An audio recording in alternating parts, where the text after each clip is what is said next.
ಮಿತ್ರರಿಗೆ ಹಾರ್ದಿಕ ಸ್ವಾಗತ. ಪ್ರಥಮವಾಗಿ ನನ್ನ ಸಮಾಜದ ವತಿಯಿಂದ ಒಂದು ವಿನಂತಿ ಏನೆಂದರೆ, ತಾವು ಪತ್ರಿಕೆಗಳಲ್ಲಿ ಆಮೇಲೆ ಮೀಡಿಯಾದಲ್ಲಿ ಎಲ್ಲ ರೀತಿ ಬರ್ತದೆ, ಆದರೆ ಈ ಪತ್ರಿಕೆಗಳಲ್ಲಿ ಕೇವಲ ಬಿಜಾಪುರ ಜಿಲ್ಲೆಯಲ್ಲಿ ಬಾರದೆ ರಾಜ್ಯ ಮಟ್ಟದ ಸುದ್ದಿ ಆಗ, ಯಾಕಂದರೆ ಇದನ್ನು ನಾವು ಮಾನ್ಯ ಮುಖ್ಯಮಂತ್ರಿ ಶ್ರೀ ಡಿ ಕೆ ಶಿವಕುಮಾರ್ ಅವರ ಗಮನಕ್ಕೆ ತರಬೇಕಾಗಿದೆ. ಆದ್ದರಿಂದ ದಯವಿಟ್ಟು ಎಲ್ಲ ಸ್ನೇಹಿತರು ರಾಜ್ಯ ಮಟ್ಟದಲ್ಲಿ ಇದು ಸುದ್ದಿ ಆಗಬೇಕಂತ ನನ್ನ ವಿನಂತಿ. ಮಾನ್ಯರೇ, ಕರ್ನಾಟಕ ರಾಜ್ಯದಲ್ಲಿ ಅತಿ ಹೆಚ್ಚಿನ ಜನಸಂಖ್ಯೆ ಲಂಬಾಣಿ ಸಮಾಜದ್ದು, ಬಂಜಾರ ಸಮಾಜ, ಇದು ಬಿಜಾಪುರ ಜಿಲ್ಲೆ. ಮೋರ್ ದೆನ್ 3 ರಿಂದ 4 ಲಕ್ಷ ಜನಸಂಖ್ಯೆ ಈ ಜಿಲ್ಲೆಯಲ್ಲಿದೆ.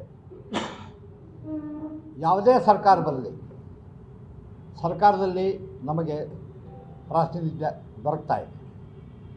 ಆದರೆ ಈ ಪ್ರಸಕ್ತ ಸರ್ಕಾರ, ಕಾಂಗ್ರೆಸ್ ಪಕ್ಷದ ಸರ್ಕಾರದಲ್ಲಿ ಬಂದು 3 ವರ್ಷ ಕಳೆಯಿತು. ನಮ್ಮ ಸಮಾಜಕ್ಕೆ ಸಚಿವ ಸ್ಥಾನವನ್ನೇ ಕೊಡಲಿಲ್ಲ.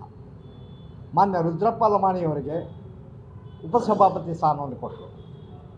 ಅದು ಒಳ್ಳೆಯ ಸ್ಥಾನ, ಆದರೆ ಅದರಿಂದ ಯಾವುದೇ ರೀತಿಯ ಸಮಾಜಕ್ಕೆ ಅಭಿವೃದ್ಧಿ ಆಗಲಿ, ಯಾವುದೇ ರೀತಿಯ ಕಾರ್ಯಕೆಲಸಗಳಾಗಲಿ ಆಗೋಕ್ಕೆ ಸಾಧ್ಯವಾಗಲ್ಲ.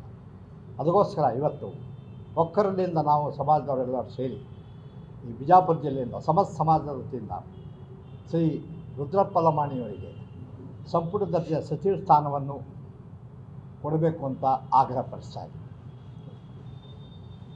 ಎರಡನೇದ್ದು, ಕರ್ನಾಟಕ ರಾಜ್ಯದಲ್ಲಿ ಅತಿ ಹೆಚ್ಚಿನ ಜನಸಂಖ್ಯೆಯಲ್ಲಿ ಇರುವುದರಿಂದ ಕಳೆದ 40 ವರ್ಷಗಳಿಂದ ನಮ್ಮ ಸಮಾಜಕ್ಕೆ ವಿಶೇಷವಾಗಿ ವಿಜಯಪುರ ಜಿಲ್ಲೆಯಿಂದ ಮಾನ್ಯತೆ ನೀಡ್ತಾ ಬಂದಿದ್ದಾರೆ. ಉದಾಹರಣೆಗೆ ಮಾನ್ಯ ದಿವಂಗತ ಕೆ ಟಿ ರಾಠೋಡ್ ಅವರಿಗೆ ಸಚಿವ ಸ್ಥಾನ 72ರಲ್ಲಿ, ಹಾಗೂ ಅವರಿಗೆ KPCC ಅಧ್ಯಕ್ಷ ಸ್ಥಾನವನ್ನು ಸಹಿತ ದೊರಕಿಸಿತು. ಅದರ ಜೊತೆಗೆ ಎಲ್ಲರ ನಾಯಕರು, ದಿವಂಗತ ಎಲ್ಲರ ನಾಯಕರು, ಮಹಾಲ್ ತಾಂಡೇದವರು ಅವರಿಗೆ ರಾಜ್ಯಸಭಾ ಸದಸ್ಯತ್ವವನ್ನು ಮಾನ್ಯ ಅಂದಿನ ಮುಖ್ಯಮಂತ್ರಿಗಳಾದ ಶ್ರೀ ದೇವರಾಜ ಅರಸು ಅವರು ಕೊಟ್ಟರು. ಹೀಗೆ ಕಂಟಿನ್ಯೂ ಆಗಿ ನಮಗೆ ಪ್ರಾತಿನಿಧ್ಯ ಸಿಗ್ತಾ ಬಂದಿದೆ. ಆಮೇಲೆ MLC ಕೊಟ್ಟರು. ಈ ಒಂದು 3 ವರ್ಷದಲ್ಲಿ ಇತ್ತೀಚೆಗೆ ಪ್ರಕಾಶ್ ರಾಠೋಡ್ ಅವರು MLC ಸ್ಥಾನ ನಿವೃತ್ತಿ ಆಯಿತು. ಈಗ ನಮ್ಮ ಸಮಾಜಕ್ಕೆ ಬಿಜಾಪುರ ಜಿಲ್ಲೆಯಿಂದ ವಿಶೇಷವಾಗಿ ಲೋಕಸಭೆ ಟಿಕೆಟ್ ಕೊಡಲಿಲ್ಲ, ರಾಜ್ಯಸಭೆಗೆ ನಾಮಿನೇಟ್ ಮಾಡಲಿಲ್ಲ, ವಿಧಾನ ಪರಿಷತ್ತಿಗೆ ನಾಮಿನೇಟ್ ಮಾಡಲಿಲ್ಲ. ಇವತ್ತು ವಿಧಾನ ಪರಿಷತ್ ಚುನಾವಣೆ ನಡೀತಾ ಇದೆ. 7 ಅಭ್ಯರ್ಥಿಗಳದ್ದು.